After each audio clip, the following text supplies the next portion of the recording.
The Nick Richards thing, there's a great story by our own Kellen Olson, and we'll hear from Kellen a little bit later when we preview the game, and Here Comes the Suns, in which he expressed this to us on the air yesterday. He was not a huge fan of this deal. He does not think that the Suns are a short-term solution away from being a great basketball team, that they've just shown us too much of the bad over the last couple of years to think that they're a Nick Richards away from being great. But he did bring up what I thought was an interesting point in that, and you've kind of made this point too, in that for a team that is as old as they are, built around three veterans like they are, they have to start developing younger players. They have to start developing depth. They have to start developing youth. And in that regard, as much as the Nick Richards fix is kind of a short-term one, it kind of needs to, it would help if it were a long-term one too, that he could be kind of a part of your team. I know that's a lot to ask of a kid who, is making, $5 million. It's not a big salary, but they do need all the young players they can get that they can build around in the future with as little assets as they've got moving forward.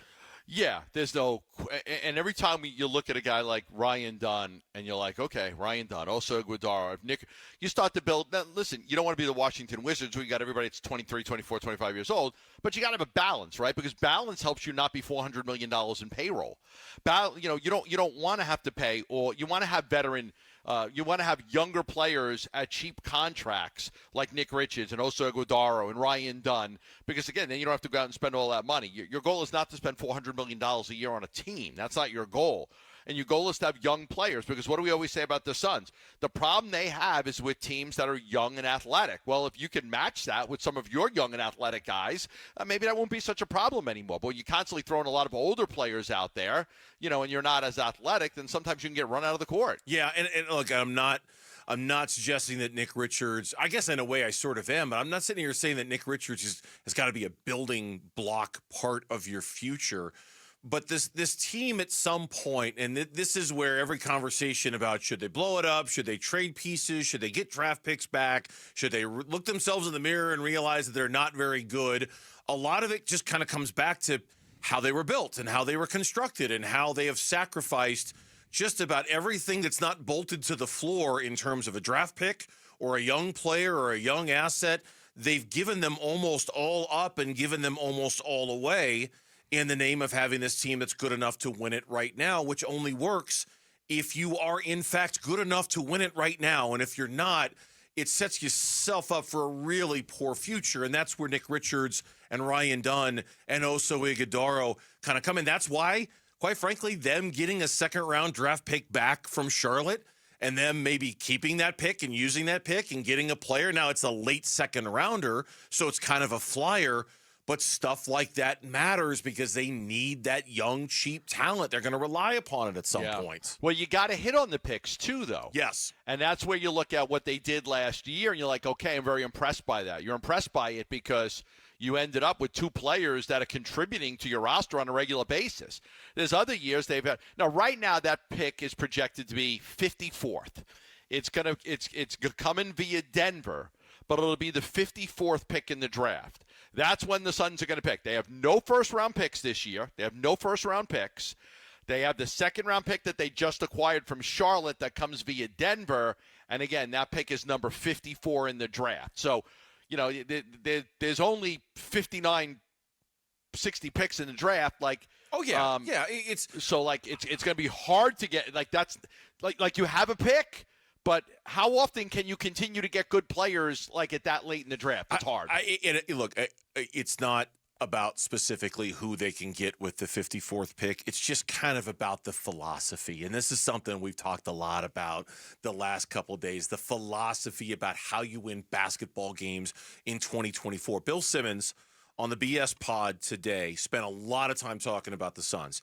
He was not very complimentary about them one bit. And one of the things that he said was that to look at this team on paper, it would have made sense 7 years ago. It doesn't make sense now with how teams are built. You watch them play a team, I don't know, pick a bad team. They'll play Charlotte or Washington or whoever. And you're watching the back and forth. You're like, I'm not sure they're much better than this other team.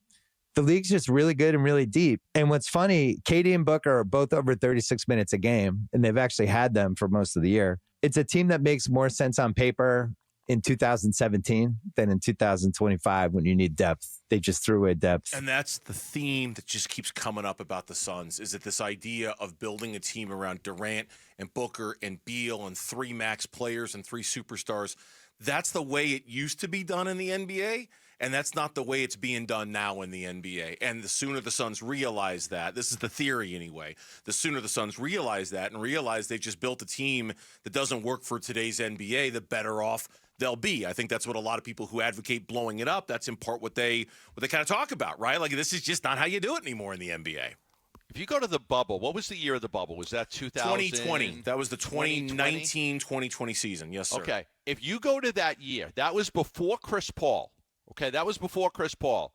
And the philosophy, as we talk about all the time, that James Jones had was, I'm going to build a team that's going to have a tremendous amount of depth.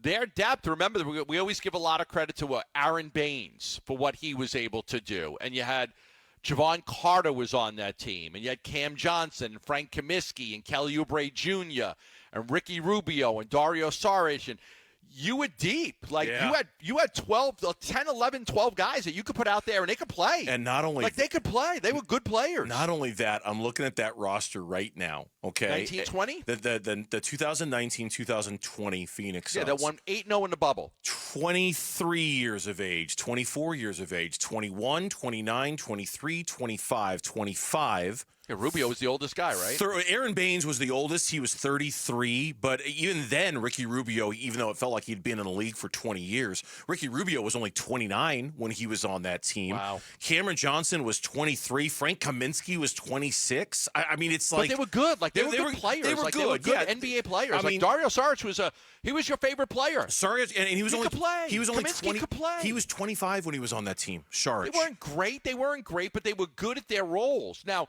the next year, they were able to go get Chris Paul. But you still go to the next year. They were very, very deep the year they went to the NBA Finals. And James's philosophy was, I'm not going to be better than most teams 1, 2, and 3, but can I be better than you 4 through 10? Yeah. And that was the philosophy they had. But it's hard to be better 4 through 10 now. It's harder because you have so much money tied into your top 3 guys that it's harder to be better 4 through 10. I want to play one more from Bill Simmons. I got a couple more that I want to play. Play it. I'll scatter it here throughout the show on just the Suns, how they're just not a very good team right now. They're 19 and 20. Their last 15 games, they're basically 22nd net, 26 defense for points per 100% possessions. This team's just not good. I don't see it. I watch them play whoever, and I'm very invested in them because this is going to be probably the first FanDuel Super Boost we've lost since 2020. We thought they were going to get 47 plus wins. We thought they were going to shoot a bunch of threes. Brasillo House and I were all aligned on it. And then you watch them, and I just don't see it. They can't rebound. They can't protect the rim. The guys don't seem like they like playing with each other. Bill Simmons sounds like us. Like the 47.5. Oh, we thought that was the easiest bet in the world, right? Like that pizza. Of course they're going to win over 47.5 games. Nope. And one more about Kevin Durant. It's also another unhappy Kevin Durant team. So we have the 2019 Warriors, unhappy. 2022 and 23 Nets, unhappy. 2024 Suns, unhappy. 2025 Suns, currently unhappy. I'm just flagging it. Maybe it's a coincidence. And who did he relate that to? Durant? Durant, like Durant unhappy every year is the common thread within a bunch of unhappy basketball teams. Basketball teams that don't exhibit a lot of joy on a daily basis, which is an observation that you and I have made. Yeah. Everybody's made time and time again when it comes to the Suns basketball team. They just don't look like they're having a lot of fun out there. They need more joy. Yeah, we all do. We all could use a little more joy. Thanks for watching Burns and Gambo. Click to see more from the guys and hit the button in the middle to subscribe so you never miss a video from Arizona sports.